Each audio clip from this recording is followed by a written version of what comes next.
And the best man, brother of the groom, Tim McGovern. I just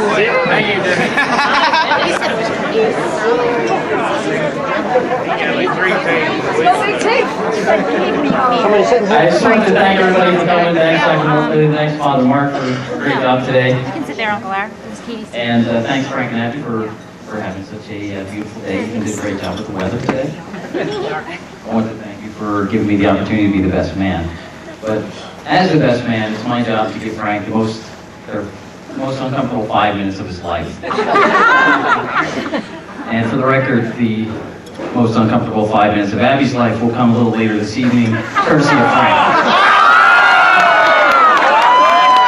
Good luck to you both. For those of you who don't know me, I'm Frank's younger brother, the father of the two well-behaved, beautiful girls who are in this service today.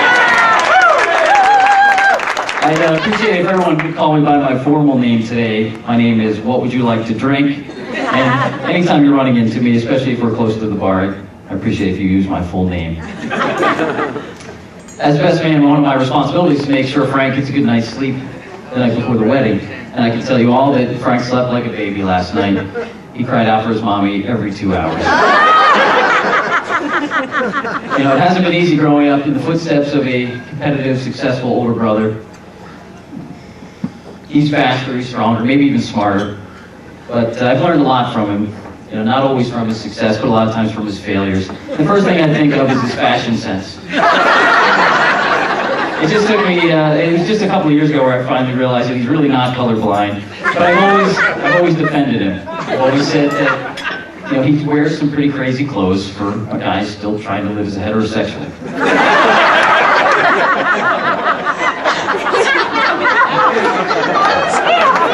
But let's take a minute to review his life from this point. I've got plenty of stories I could tell about the groom, but lucky for him, alcohol has dulled most of my memories. Frank is living life to the fullest. There's an Army recruiting line that, on TV that says, if someone were writing a book about your life, would anyone want to read it? And I certainly would, but I might skip the chapter where Frank went to go to clown college.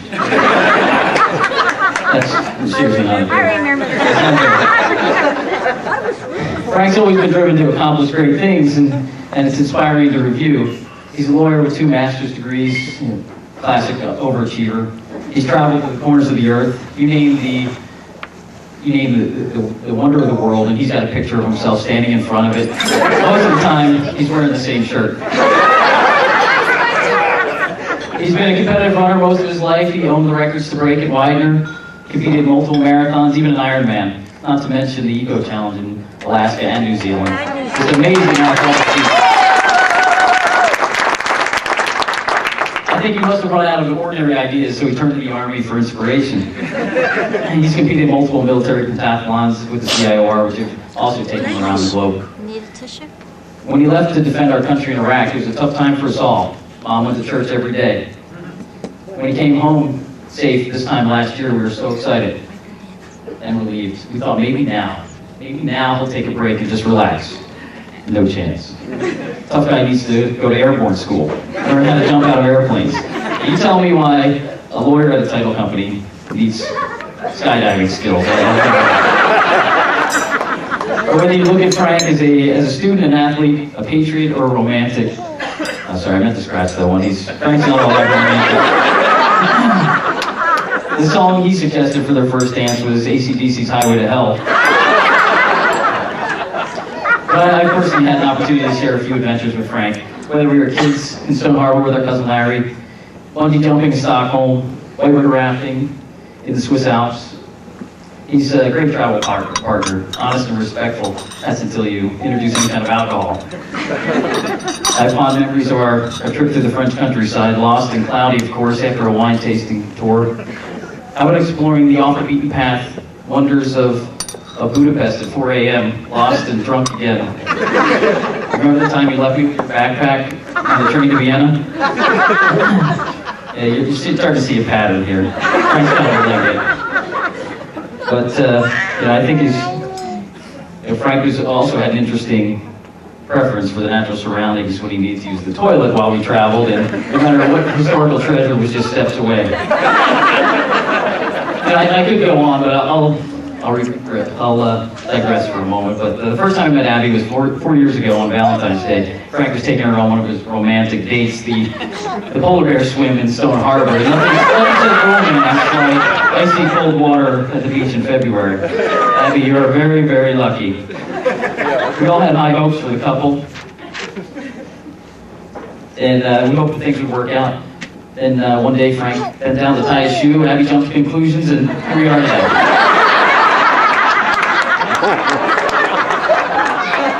Since I have 5 years experience of marriage under my belt, I thought I'd give Frank some words of advice, and Abby thought she would help me, so she helped me put together this little list. But I thought that would take too long. But here's 3 things that keep us going in my marriage. Little thing that keeps me out of trouble: just continue to chant to yourself, "Happy wife, happy life." Secondly, the best way to remember your anniversary is just to forget it once. And you'll never look down. At last, marriage has many, many obligations, but this, as most important, just remember that foreplay is optional.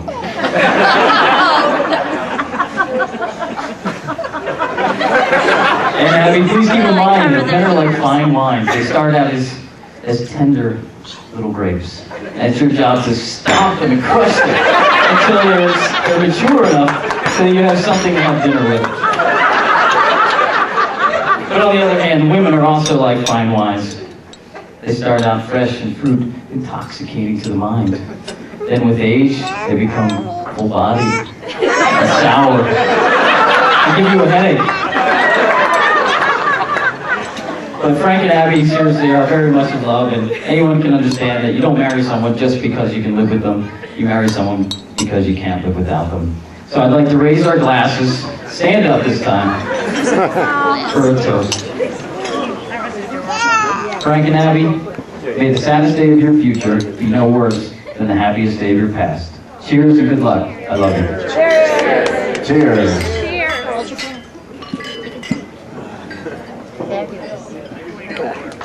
Ladies and gentlemen, please bring your hands. Give a round of applause to the best man and brother of the groom, Tim McGovern.